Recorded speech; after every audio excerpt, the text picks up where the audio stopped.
দেবেন ডেরিভেটিভ অন্তর্কলজ যে 13 নম্বর যে চ্যাপ্টার আছে 13 নম্বর চ্যাপ্টারের বিবিধ অনুশীলনীর 1 এর 3 নম্বর অঙ্ক কেমন 1 এর 3 নম্বর অঙ্কটা কি বলা হচ্ছে বিবিধ অনুশীলনী 1 এর 3 নম্বর প্রথম নিয়ম প্রয়োগ করে অন্তর্কলজ নির্ণয় করো sin x + 1 কি আছে এখানে sin x + 1 তো যেটা নির্ণয় করতে হবে সেটাকে কি দিতে হবে আমাদের f of x = এটা ধরতে হবে কেমন দেখো এখানে প্রথমে লেখো f of x সমান কত sin x + 1 এটা লিখলাম এবার এরপর কি বের করতে হবে আমাদের এখানে f of x + h কারণ আমাদের সূত্রের মধ্যে এটা আছে ঠিক আছে f of x + h তাহলে f of x + h কত হবে এখানে sin x এর জায়গাতে লিখব হলো x + h প্লাস কত আছে 1 ঠিক আছে এবার এরপর আমরা প্রথম নিয়মটা লিখুম কেমন প্রথম নিয়মটা লিখুম f of x = limit h tends to 0 তারপরে এদিকে আছে হলো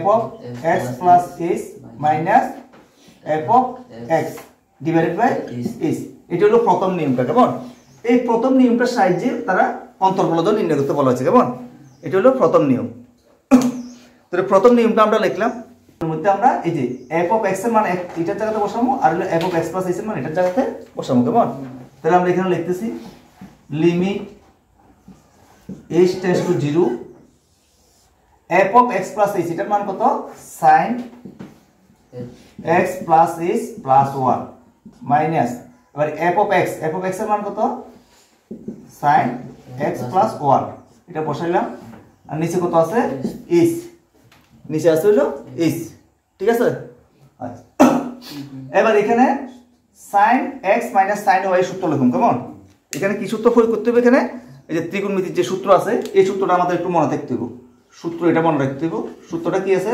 sin x - sin y এই সূত্রটা কি 2 cos এই সূত্রটা কি আছে কার মনে আছে নি 2 cos x + y / 2 এরপর হলো sin x - y / 2 ঠিক আছে এটা হলো ত্রিকোণমিতির সূত্র মনে আছে নি এটা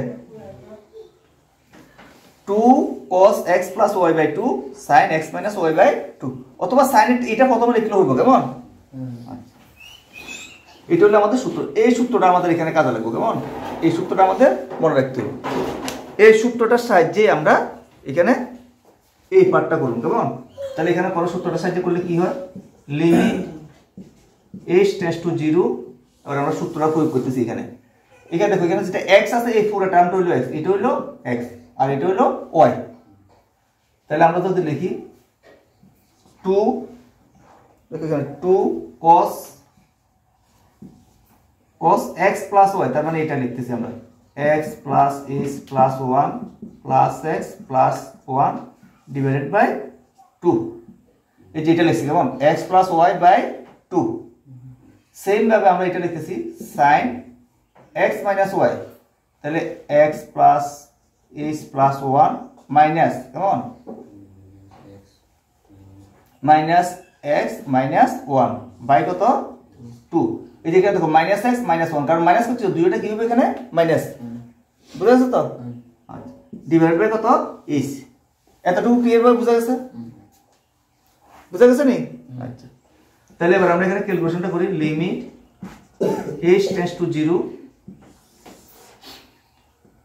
2 cos তাহলে এখানে কত আসে x + x তাহলে এখানে কত 2x আর 1 + 1 তো প্লাস h + 2 ডিভাইডেড বাই কত 2 তারপর হলো sin এখানে এটা কাটা যায় x এ কাটা যায় কেমন 1 1 এ কাটা যায় তাহলে এখানে কত আসে h/2 ঠিক আছে এই যে 1 1 এ কাটা গেল আর x এ কাটা গেল কেমন তাহলে এটা হলো h/2 আর নিচে কত আছে h নিচে আছে হলো h এই h এর নিচে এই 2টা আমরা নিচে লিখতেছি কেমন এই 2টাকে এখানে না লিখে আমরা কোথায় লিখতেছি এখানে লিখতেছি ওই এই দুইটাকে মেলানোর জন্য কেমন বুঝা গেছে নি এই 2টা আমরা এখানে লিখলাম তাহলে এবার এটা লিমিটটা আলাদা করব এখানে h টেন্ডস টু 0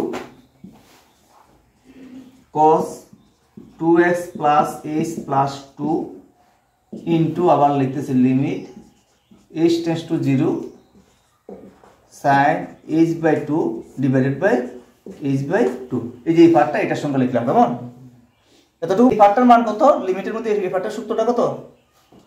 এটার মান limit h tends to 0 sin h/2 divided by h/2, এটার মান হলো 1। এটার মান কত আছে? 1। আচ্ছা, এবার আমরা এখানে মানগুলো বসাইতেছি। cos 2x প্লাস 0 প্লাস 2, এই যে এখানে h এর জায়গাতে 0 বসালাম, কেমন? আর এটার মান কত? 1। এই পুরোটার মান হলো 1, ঠিক আছে? আচ্ছা, তাহলে এবার এখানে কত আছে?